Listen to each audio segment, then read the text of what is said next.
What's up, guys? It's your boy Acro Brandon, and here today we're going to be talking about how to airwalk.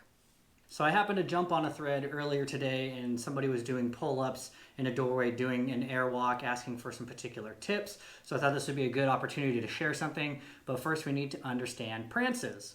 Now, if you're not familiar with liquid motion, I am a liquid motion master trainer, and one of the sections in our certifications is all about prancing. We have a huge prance sequence, somewhere around 10 to 12 different moves, but what we do talk about is the technique of the prance. So that's what we're going to look at first, and then we're going to understand how to modify it for prancing on the floor, prancing by the pole, or maybe if we're hanging off of a bar and we want to do some cool tricks and airwalking type of stuff, how we can add these techniques of a basic prance into anything else. So without further ado, let's get started. So the first thing you're going to want to do is be laying down on a mat, and hopefully you have a mirror so that you can see yourself, okay? If you don't have a mirror, you'll still be able to do it. I highly recommend just putting your phone up in selfie mode so that you can kind of have something to look at or record yourself during this process, okay? So we're going to start this process off real basic and slow. Just remember that you need to know how to crawl before you can walk. Then we're going to take this and modify it up a little bit quicker. You can either stay upright on your forearms, okay, or laying on your back. It's up to you, okay? From here, we would peel our knees up and we would have our legs nice and straight and in front of us, okay? You want your legs stacked over the hips if it's feasible within the hips and the hamstrings.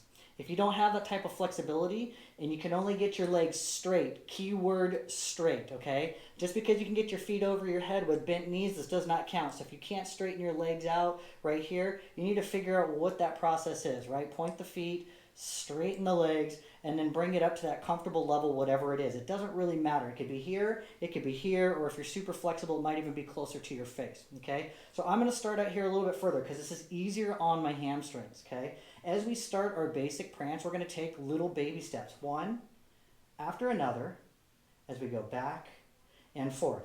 The important part here is to make sure that you have two straight legs for a hot second before the other one bends. Okay, so we don't want to be doing this because it just looks like you're running, or this and it looks like you're bicycling. Okay, it needs to be slow, one after another. Straight leg and the other bends. Straight leg, other bends. Nice and small baby steps first and foremost, okay? Because if you can't get it doing it this small, doing it bigger is not going to be easier. I promise it will fail, okay? As you start to find this might take 3, might take 5, it might take 10. You're going to feel your abs starting to burn, okay? So you might need to take a breath, reset, and then go back. But don't just keep going while you're dying and hoping that the legs are looking good, because the whole point is to have a really nice airwalk where the legs are showing this movement right here. So you're going to start really small. And once you start to find this flow right here, we have two straight legs for a hot second and then the other one bends, then you can start to lengthen the stride. And by lengthening the stride, we're talking about bringing the straight leg or the foot towards the floor. That way, if you have really bad flexibility, right, and your legs can only get right here, by bringing the straight leg to the floor, it looks like you have greater flexibility and range of motion than you actually do, okay? This would be a basic prance with the foot pointed, or we could add, right, a flex foot, okay, which doesn't really look so good for laying back here on your back in like a flow place, right? But the process is still the same, right? We've got two straight legs for a hot second. And I'll bring it back, nice and slow, okay? So that's going to be the first thing, understanding your prance, getting it to work, taking bigger steps, and then lengthening the stride. Now, if that's starting to work, okay, we're going to take it to the pole in just a second, but we still want to work on the floor, right? Because if we can't do it down here, it's not going to get any easier up there. So you have a couple different options. One, you can continue laying down right here. You can put your hands underneath your back if you want to pop the booty up a little bit higher. Yes, same deal. You can work on your prance, working on lengthening the stride, right? Maybe you're going to add a flex foot, yes? And you want to get rid of the micro bends by really squeezing the quad to get a straight leg, okay? So don't just be like this here, like you're constantly walking, yeah? Really squeeze and squeeze the quad every time you step to get the straightest leg possible. Straight meaning here, okay? Because the contour of the muscles will never really look straight, right? Because that's the way they are. But straight on the front side of the leg, okay? So that's option 2, right? One, we're working on our basic prance here. First option, maybe we're padding and pushing the booty up, doing our prances. From here, maybe we're gonna push up into like a plow or a shoulder stand. That's always a nice variation to practice as well. It's like getting upside down without getting upside down. So let's give that one a look here. So from here, I'm pushing up into a really nice shoulder stand, okay? From right here, you might wanna come into a plow first, hands underneath the hips, right? As you prop yourself up, the elbows are gonna drive into the ground so that you can get yourself a little bit higher. And then you wanna try and get as vertical as possible. And then the same thing, maybe you're gonna point the feet. One little prance after another. This might feel real interesting, yeah, because you're not used to doing a prance from a shoulder stand, right? You flex the feet, because as you step back, if you step back too far, it's going to want to pull you out of your shoulder stand. And if you step too far forward, it's going to pull you deeper into a plow, which is a weird shape, right? So in something like this is where the baby step, nice and small, really starts to come into play, because it gives that illusion of movement even though you're going nowhere, yeah? Boom, boom, boom, boom, okay? Everybody's stride is going to be a little bit different. Now, let's move it to the pole. Okay, so now we're going to take it to the pole. Okay, so this is the closest thing that I have to a pull-up bar, but obviously we want to take this to the pole so we have something interesting, okay? So there's going to be a couple different things that you want to do, and you're going to want to do it from different angles, okay? So for the sake of the recording, I'm going to do it from multiple angles for you guys so you can see what's happening. But ideally, if you want to practice an airwalk with the pole, we're going to want a split grip, one hand high, one hand low, top arm pulling, bottom arm pushing, right? This should be something that's in your regular strength and conditioning exercises to help build the strength in the shoulders. Here we go. We're going to start with a 10-second hold, okay, and we're going to get right to it. So hopefully you will have warmed up. But what you're going to want to do is get up onto the balls of your feet, and you're pulling with the top, pushing with the bottom. Boom, we start to levitate. Our feet are off of the ground here, okay? Bottom hand is in a nice pistol grip. It's pushing away. That way I can isolate the wrist and prevent rotation around the pole, okay? So here we are. We're levitating 1, 2, 3, 4, 5, 6, 7, 8, 9, 10, okay?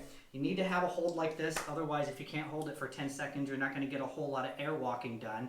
Because if you can only hold this for 4 or 5 seconds, you're going to be spending 4 or 5 seconds trying to hold it. And then it's going to be like you're running and racing to try and get some really nice steps, okay? From here, then we can start the airwalk once this is solid, but you're actually going to want to turn sideways with the hand reaching across it. So now I'm going to turn my booty to you. So that way when I turn sideways, you'll understand what I'm talking about. Okay, so here we go. Once again, I'm going to pull with the top, push with the bottom. I'm levitating. From here, now I can turn sideways so you have a side view. Yes? Baby steps. 2 straight legs. And then you can start to lengthen the stride to give it that illusion like you're truly walking on air. You don't want some, I mean, you could do something really big, then it's going to look like you're running, but you almost need to make it a little bit slower once you straighten this front leg. Yeah, it's like watching The Matrix or something like that, okay? From there, maybe you want to point the toes. Maybe you want a nice little prancy kind of prance, yes? Once again, you push, you pull, turn sideways, you're holding it, you're like, bah. Nice, sexy, saucy toe point. 1 after another, and back, and then, and you let yourself down, okay? So that's what you would be doing if you're doing it from a split grip, somewhere up in the air on the pole, holding a pull-up bar, right? Finding your shape, taking some baby steps, and then lengthening the stride depending on the variation that you want. Now, as you become more proficient in this, you'll be able to go to it right away because it's something that muscle memory has trained within the brain and the legs, and everything will start to fire right away. But it's probably going to take 5, 6, 7 steps before you even find that stride. So you're going to need to practice it a lot so we can condense that down over time, okay? 2 final variations. You might want to do one like a pole handstand next to the base of the pole. So we'll look at that, okay? So once again, my good side. Yeah, you're coming in here. I'm not going to teach you how to do a pole handstand. This is assumed that you know how to do a pole handstand, and we're looking at the legs now. Yeah, so we're coming in here, boom, arms. I haven't done a pole handstand in 2 weeks since coronavirus, so let's see how this goes. Boom, oh, daddy still got it. Okay, good. Boom, we're up here, nice and straight. Yeah, nice. 2, 3. This feels a little choppy for me because kind of weak. Well, let's try it with flex feet.